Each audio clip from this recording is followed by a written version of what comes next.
योगिनी एकादशी के दिन जरूर सुने ये व्रत कथा। दोस्तों, अगर आपके पास 4 मिनट का समय हो तो आज के दिन यह वीडियो पूरा जरूर देखना। पूरी होगी हर मनोकामना। दोस्तों, मानता है कि आज के दिन जो भी यह व्रत कथा सुनता है उसके सारे दुख दर्द दूर हो जाते हैं। तो चाहिए फिर इंतजार किस बात का, शुरुआत करते हैं आज की योगिनी एकादशी व्रत कथा के बारे में।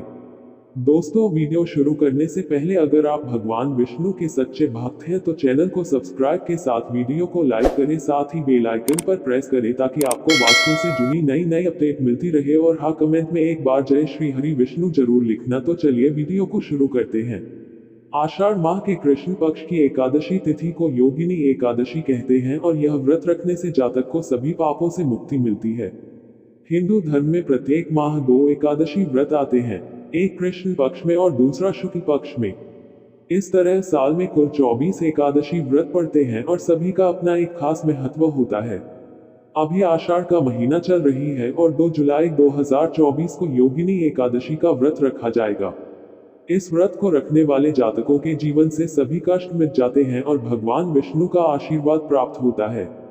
योगिनी एकादशी व्रत कथा। पौराणिक कथाओं के अनुसार स्वर्गधाम की अलकापुरी नामक नगरी में कुबेर नाम का एक राजा रहा करता था, जो कि परम शिव भक्त था और रोजाना नियमानुसार शिव जी का पूजन किया करता था।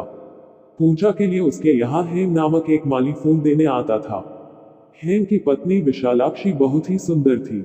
एक दिन वह मानसरोवर से पुष्प तो ले आया, लेकिन कामासक्त होने के कारण वह अपनी स्त्री से हास्य विनोद तथा रमण करने लगा।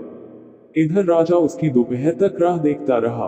अंत में राजा कुबेर ने सेवकों को आज्ञा दी कि तुम लोग जाकर माली के न आने का कारण पता करो, क्योंकि वह अभी तक पुष्प लेकर नहीं आया। सेवकों ने कहा कि महाराज, वह पापी अतिकामी है, अपनी स्त्री के साथ हास्य विनोद और रमण कर रहा होगा। ये सुनकर कुबेर ने क्रोधित होकर उसे बुलाया। हेम माली राजा के भय से कांपता हुआ उपस्थित हुआ। राजा कुबेर ने क्रोध में आकर कहा, अरे पापी, नीच, कामी, तूने मेरे परम पूजनीय ईश्वरों के ईश्वर श्री शिवजी महाराज का अनादर किया है, इसलिए मैं तुझे शाप देता हूँ कि तू स्त्री का वियोग सहेगा और मृत्युलोक में जाकर कोढ़ी होगा। कुबेर के शाप से हेम माली का स्वर्ग से पतन हो गया और वह उसी क्षण पृथ्वी पर गिर गया। भूतल पर आते ही उसके शरीर में श्वेत कोढ़ हो गया। उसकी स्त्री भी उसी समय अंतर ध्यान हो गई।